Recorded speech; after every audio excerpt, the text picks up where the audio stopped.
네, 이 시간에는 이제 우리 앞 시간에 이어서 우리가 고의의 그 종류 조금 이제 보고 가겠습니다. 이제 우리가 앞에서 이제 고의라고 하는 것이 인식과 의사가 필요하다라고 이야기를 했잖아요. 그런데 우리 주관적인 의사에서 제가 마지막에 설명했던 것 중에 제가 만지기는 만졌는데요. 이거 있잖아요. 강제추행죄와 관련돼 가지고 재미있는 주제 생각해 보시면 됩니다. 강제추행죄 보시면서 만지긴 만졌는데요. 제가 일부러 만진 건 아니에요. 이런 식으로 이야기하는 거죠. 근데 야, 일부러 만진 거는 아닌 거는 같지만 만지긴 만졌는데 만진다는 의사가 있긴 있었잖아. 이런 식으로 하게 되면 이제 서로 법정에서 엄청나게 싸우겠죠. 네, 싸우겠죠. 그럴 때 이제 어떻게 할 거냐, 요거 봅니다. 근데 이제 오늘 이제 강제추행죄는 이제 재미로 한번 이제 우리가 본 거고, 강제추행죄 말고 이제 살인죄로 다시 한번 가볼게요. 갑은 을을 이렇게 이제 죽이려고 하는 마음으로 총을 쏩니다. 죽이려고 하는 마음이 확실해. 나처럼 죽여버려야 되겠다라고 이야기를 했다라고 하면 우리가 의사적인 부분에서는 여기 뭐라고 그러냐면 확정적 고의가 있다 그래요. 이건 뭐냐면 인식이 있고 사람이란 게 인식이 있고 의사도 확정적이야. 의사도 확실해. 죽이려고 하는 마음을 딱 가지고 있었어요. 그래서 이거는 인식이 있고 의사가 있다 이렇게 표현합니다. 그런데 불확정적 고의라고 하는 게 있어요. 그러니까 확정적 고의하고의 반대되는 개념으로 보는데 이건 여러분 이것도 외우면 안 됩니다. 이런 거 외우라고 하는 게 아니에요.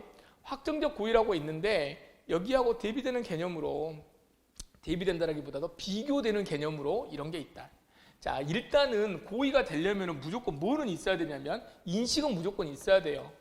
몰랐다 그러면 안 돼요. 무조건 인식은 있어야 돼. 인식은 있는데 요 의지적인 것이 어떤 거다? 확정적으로 내가 그 결과가 발생하려고 하는 그런 마음으로 총을 쏘았다라고 이야기를 하게 되면 요거는 그냥 검사 입장에서 매우 좋아요. 야, 너 죽이려고 그랬지? 네, 죽이려고 그랬습니다. 당신 여기 지하철에서 맞으려고 한 거 맞잖아요. 예, 제가 죽을 죄를 졌습니다. 그 말은 무슨 말이냐면 네가 의도적으로 만졌다, 의도적으로 죽였다, 의도적으로 사기를 치려고 했다 이거래요. 확실하지 뭐 고의야. 그런데 인식은 있는데 의사를 뭐라고 그러냐면 저는 그럴 줄은 몰랐어요. 이제 이런 말을 하기 시작한단 말이에요. 그럴 줄은 몰랐어요. 그러면 검사 입장에서는 뭐라고 이야기하겠습니까? 그럴 줄은 몰랐지만 당신 이런 결과가 나오려는 거 뻔히 몰라요? 예로 듭니다. 갑이 을을 죽이려고 이렇게 하는데 뭐를 했냐면 칼로 뭐를 찔러요? 목을 찔러요.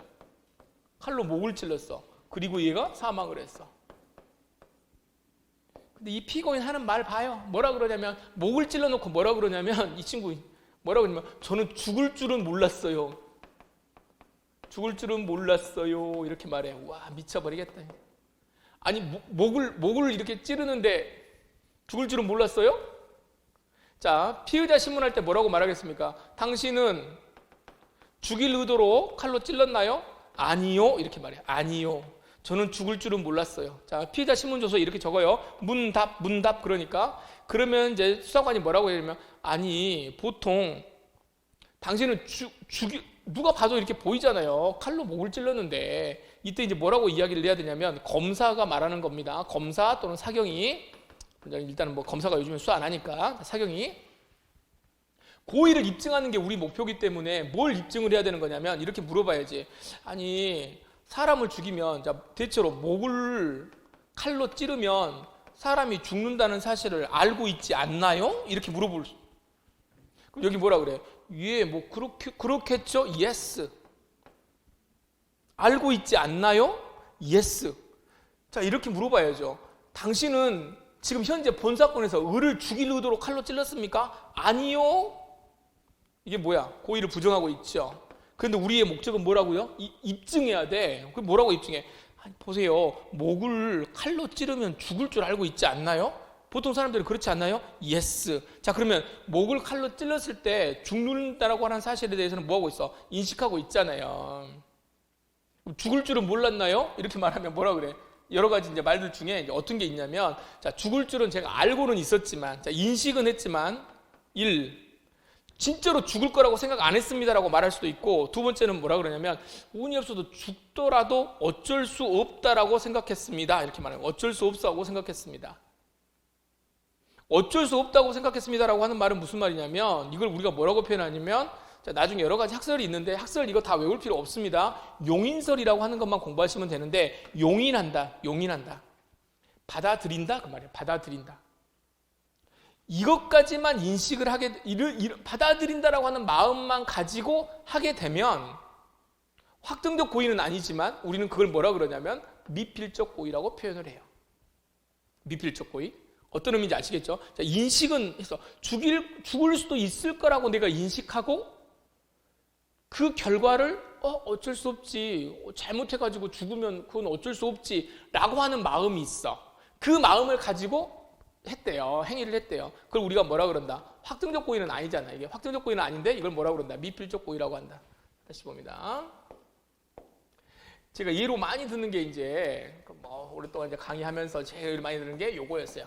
로빈훗인가요? 윌리엄 텔인가? 윌리엄 텔. 여기다가 이렇게 해가지고 사과. 이게 사과입니다. 이렇게 가지고 쏴요. 네 아들 머리 위에다가 사과를 놓고 쏘라 그러죠? 자, 어떻게 돼요? 자, 첫 번째 사례 보세요. 상대방이 지금 여기 사람이라는 거 알죠? 아들이라고 하는 사실을 알아요. 자, 사과에다가 쏩니다. 쏠 때 어떤 마음이 드냐면 첫 번째, 자, 죽을 수도 있다라고 하는 사실, 죽을 수도 있다. 왜? 화살이 잘못 만나가지고 이렇게 좀 죽잖아요. 있잖아요. 이렇게 되어 있는데 죽을 수도 있다라고 하는 사실을 알고 있어. 일단은 이 부분에 대해서는 가능성을 인식하고 있어요. 인식하고 있는데 요 사례에서 두 가지야. 죽어도 어쩔 수 없지. 이 상황에서는 어쩔 수 없어. 화를 쏘면 죽으니까 어쩔 수 없지라고 생각할 수도 있고 어쩔 수 없다. 두 번째, 뭐가 어쩔 수 없긴 없어. 난 누구? 난 윌리엄 텔. 내가 당연히 나는 안 죽지 이거. 결과 발생 안 돼 이거. 절대 그렇게 하지 않아. 그런 일은 있을 수가 없어 라고 생각하면서 쏠 수가 있어요. 이건 그냥 우리가 가상적인 생각입니다. 두 가지인데 요 경우 있죠. 어쩔 수 없지라고 생각하면서 화를 쐈으면 이걸 뭐라 그래요? 용인했다라고 이야기를 해요. 그리고 실질적으로 이렇게 해가지고 사람이 죽어버렸어. 아이가 죽어버렸어. 그럼 이걸 뭐라 그래? 미필적 고의라고 그래. 미필적 고의가 있다라고 하고 이 고의가 있다. 그래서 사람이 죽어버린 거예요. 근데 이거는 뭐냐면 받아들이지 않았지. 그런 일은 절대 없다라고 자기는 생각했단 말이에요. 그러면은 이거는 미필적 고의가 아니에요. 고의가 아니야. 두 개 어떤 의미인지 아시겠습니까? 용인의 단계. 받아들인단 말이에요. 의지적인 요소가 받아들이는 단계에 있는 거를 우리가 뭐라 그런다? 미필적 고의라고 이야기한다. 두 개를 어떻게 대비되는 개념이 뭐다? 확정적 고의다.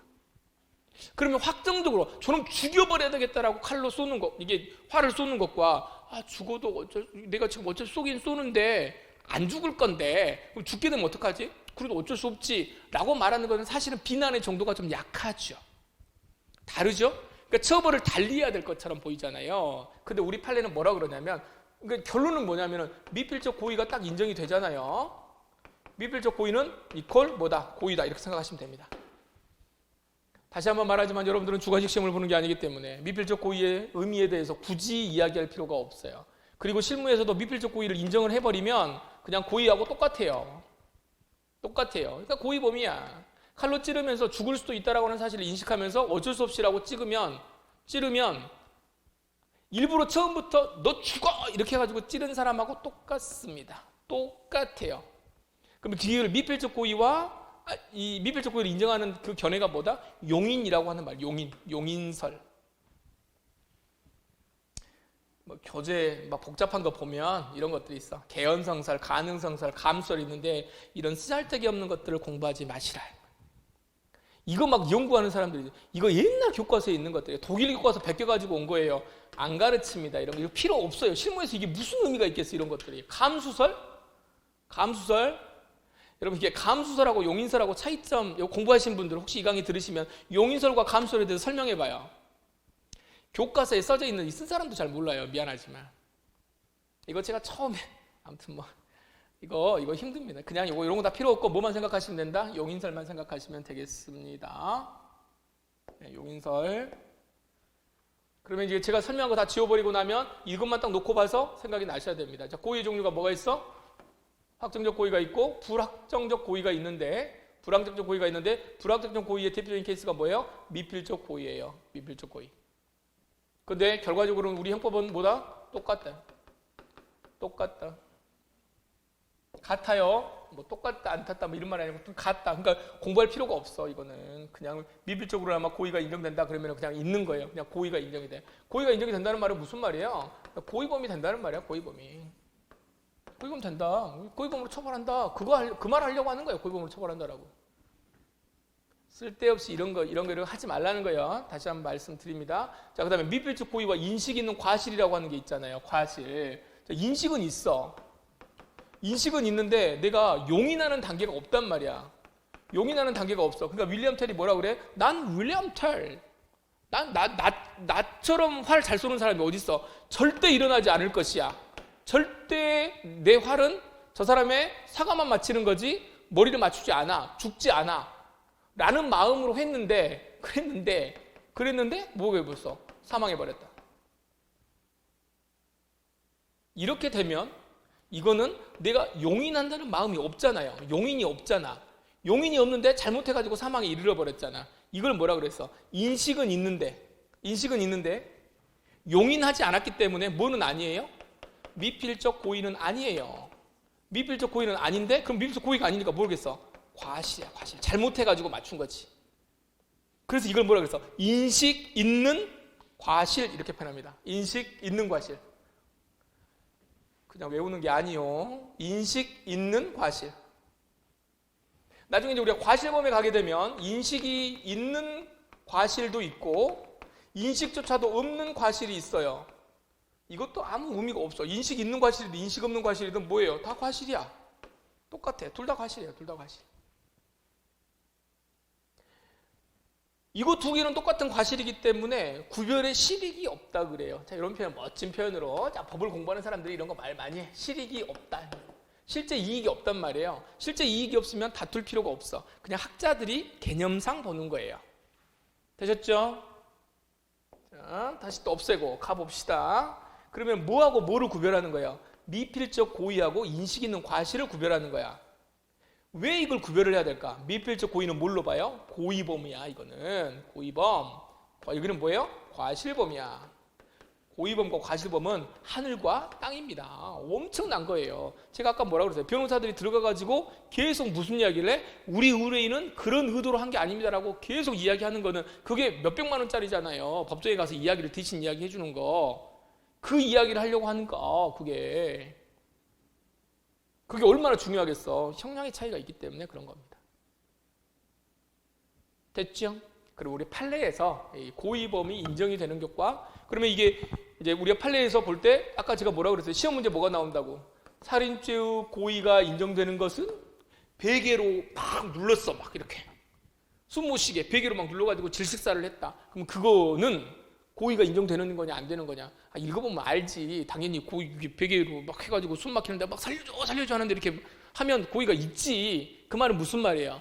죽어라 이렇게 해가지고 고의가 인정되는 경우도 있고 어떤 경우 이렇게 하다가 죽을 수도 있겠는데 라고 하는 걸 인식을 하고 어떻게 한다? 죽어도 어쩔 수 없지 라고 생각하게 되면 이건 뭐가 돼?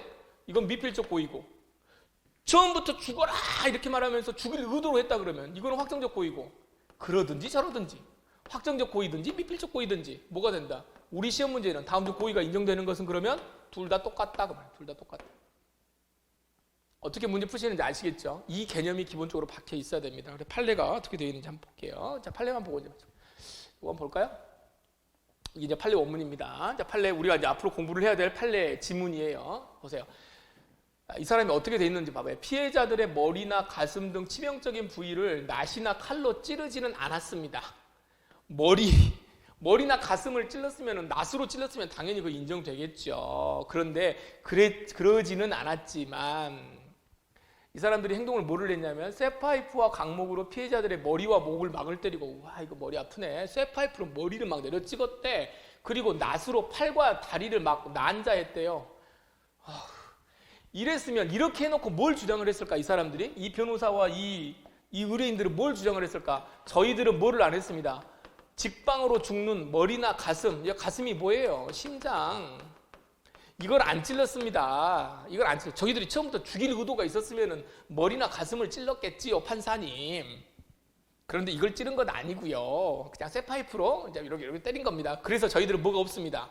고의가 없습니다라고 주장을 하니까 판사님이 뭐라고 이야기하는 거야? 그래, 너희들 말처럼 머리나 가슴을 찌르지는 않았어. 그랬는데 너희들의 행동을 보니까 쇠파이프와 강목으로 피해자들의 머리와 목을 마구 때렸고 팔과 다리를 막 낫으로 막 찍었대. 그렇게 했다라고 한다면 너희들은 말이야, 너희들의 행동은 너희들의 가해 행위로 인해 가지고 피해자들이 죽을 수도 있다라고 하는 사실을 뭐 했겠어? 인식했어, 임마. 인식했지.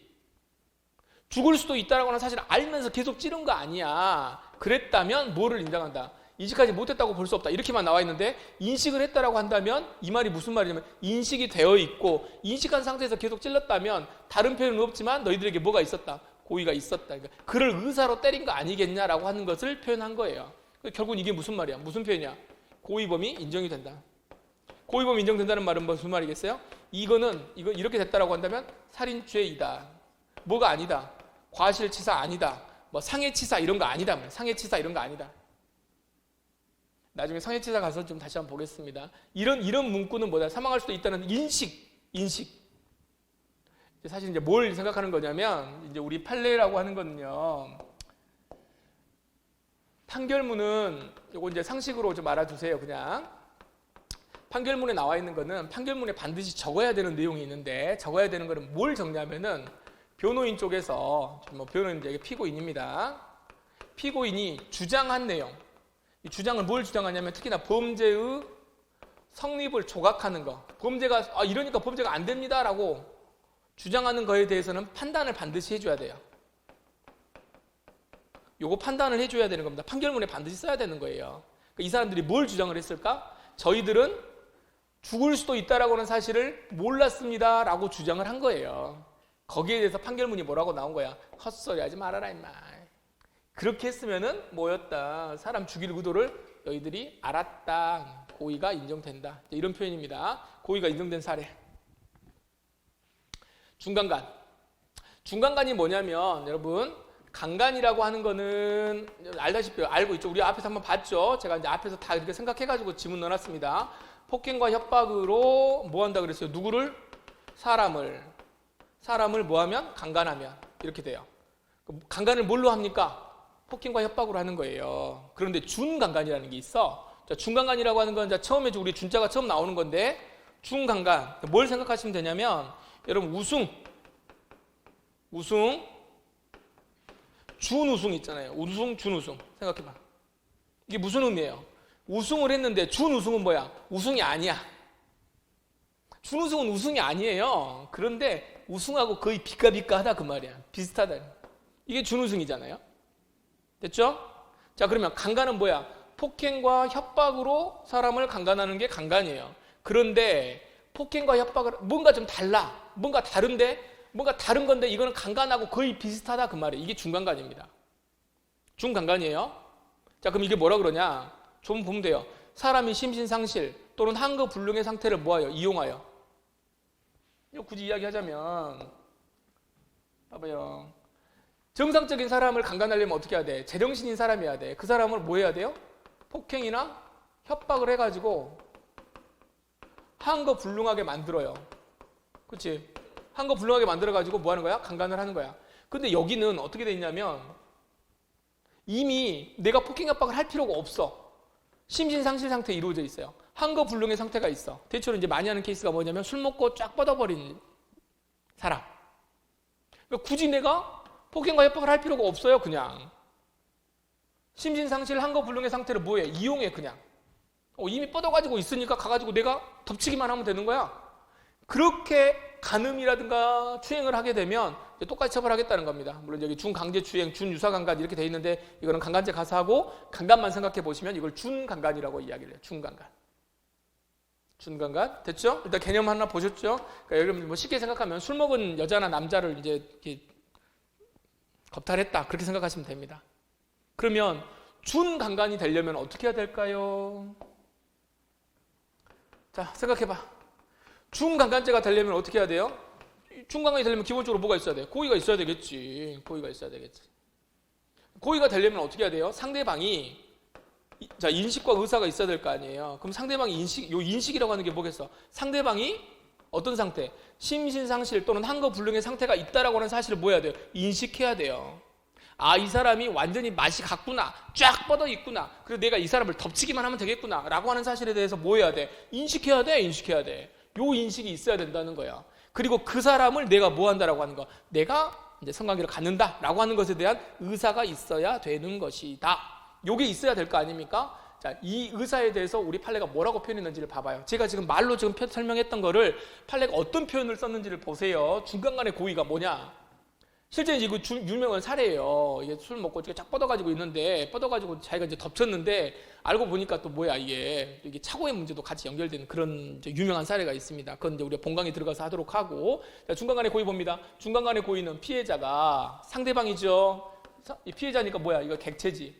요 객체가 심신상실 또는 한거불능의 상태에 있다는 것, 지금 완전히 꽉 뻗어 있구나라고 하는 것을 것과 그 상태를 내가 뭐해서 이용해가지고 가늠한다라고 하는 이 결과의 가능성을 뭐하고 인식하고 고의가 되려면 그 사실을 인식해야 된단 말이야.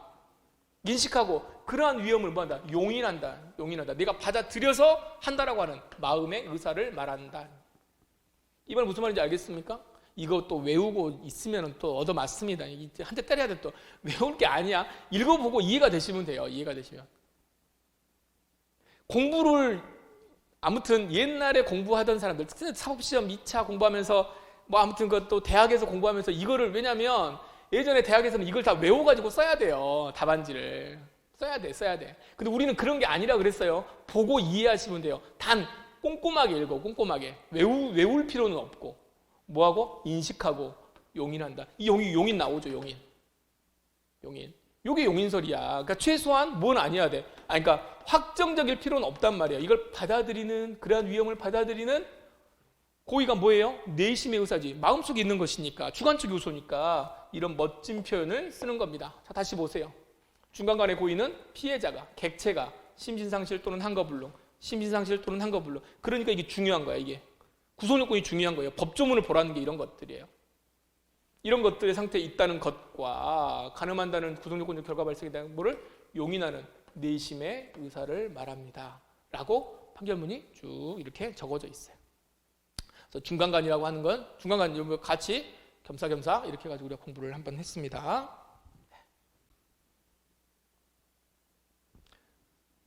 여기까지 정리가 됐고요.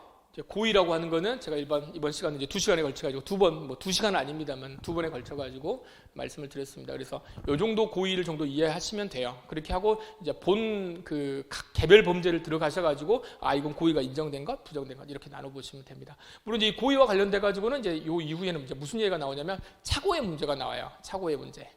그래서 이제 거기가 조금 더 좀 어렵기는 한데 그런 것들은 또 학술 특강을 통해서도 정리가 좀 될 거니까 그런 걸 하기 전에 기본적으로 고의가 무엇인가라고 하는 부분에 대해서 정확하게 잘 정리를 해두시면 좋겠습니다. 고의는 여기까지 진행하겠습니다.